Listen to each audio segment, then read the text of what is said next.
Gardens of Delight, Simple Introduction to Islam. This is the first book I wrote. And right at the beginning it says this. You've only to turn on a television set in any part of the Western Hemisphere to be very soon perfectly convinced that Islam is the religion of terrorism.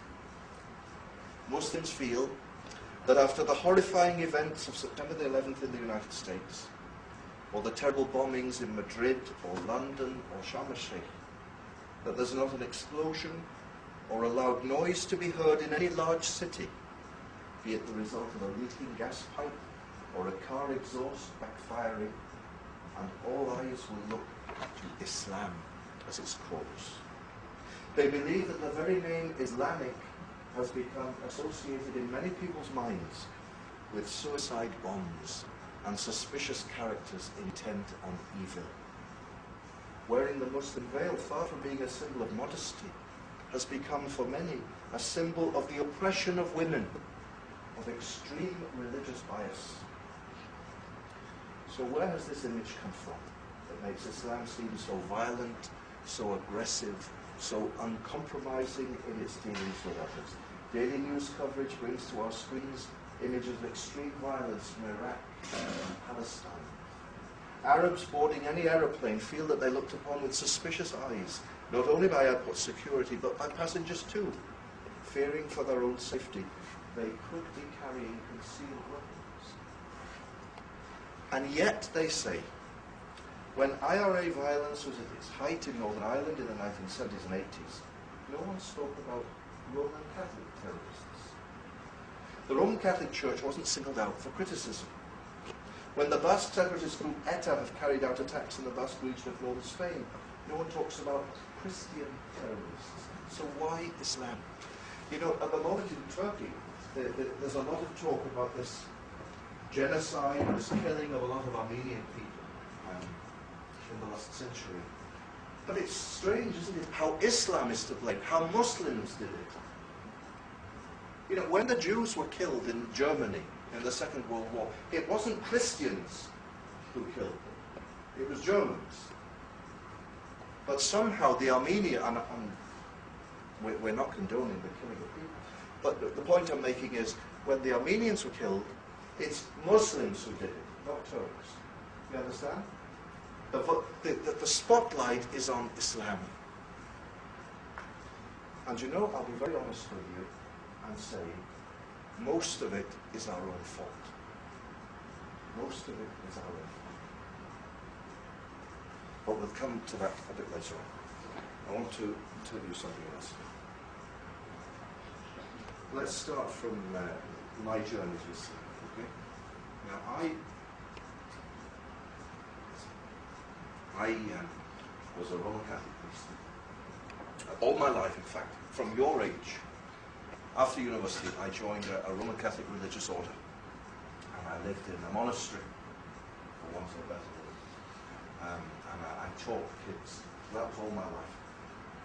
And then later on, I asked the bishop, could I go and study for the priesthood? I was a brother, I was a religious brother. And I asked the bishop, can I go to Rome? Well, in fact, I tell a lie. I didn't say, can I go to Rome? I used a bit of a trick. I said, I want to study for the priesthood. And he said to me, what are your interests, brother? What do you like? And I thought to myself, well, there are two places he could send me. One, he could send me to Wonersh, which is a little village in the middle of nowhere in Kent. Or he could send me to the Beda College in Rome. So I thought to myself, well, if I play my cards right, I'll end up in Rome instead of this village in the middle of nowhere. So when he said, what are your interests? I said, oh, Baroque architecture, music, travel, opera.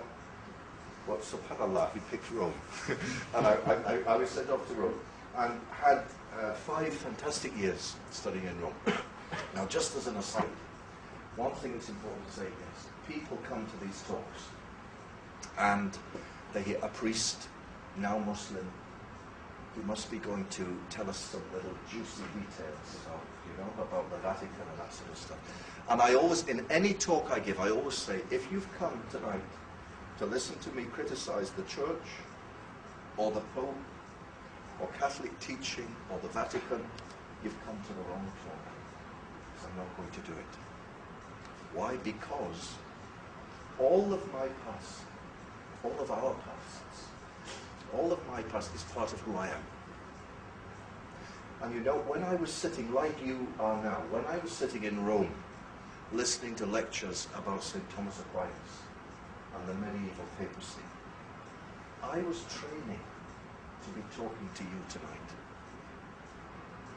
In all things, Allah guides us by the hand.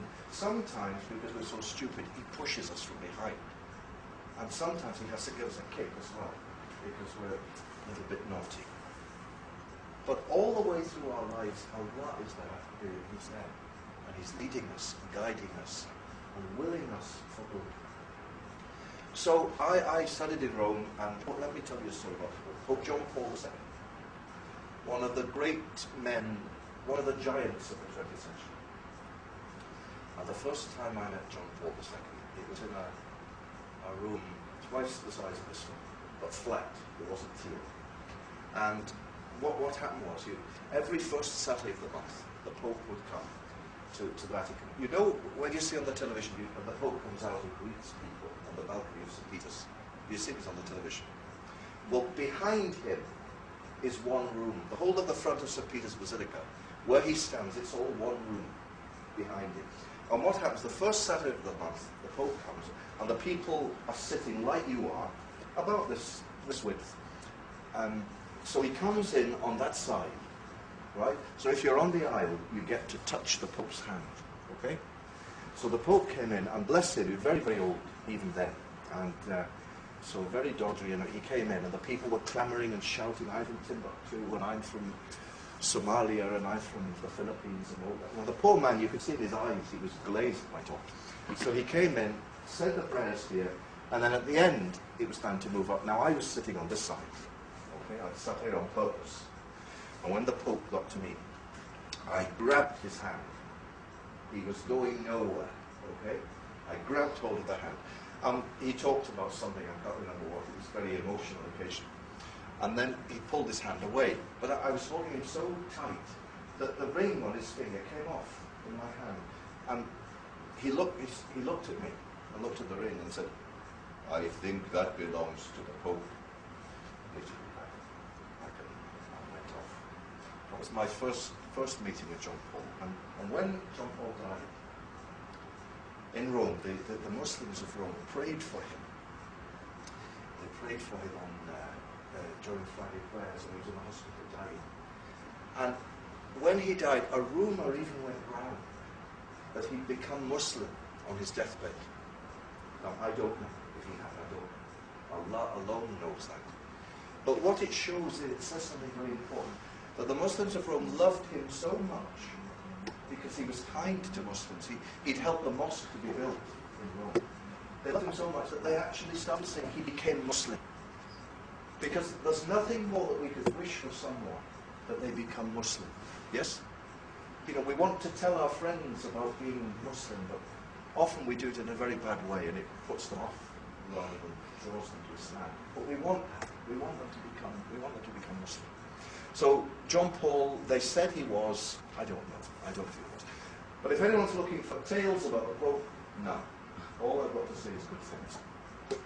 So I went back to the UK then, as a priest. I was ordained and went back to South London and worked as a priest for another 5 years in South London. And I did all the things priests do. I baptized babies, and I buried the dead, and I married people, and I heard confessions, and I celebrated Mass, and all of the things that priests do.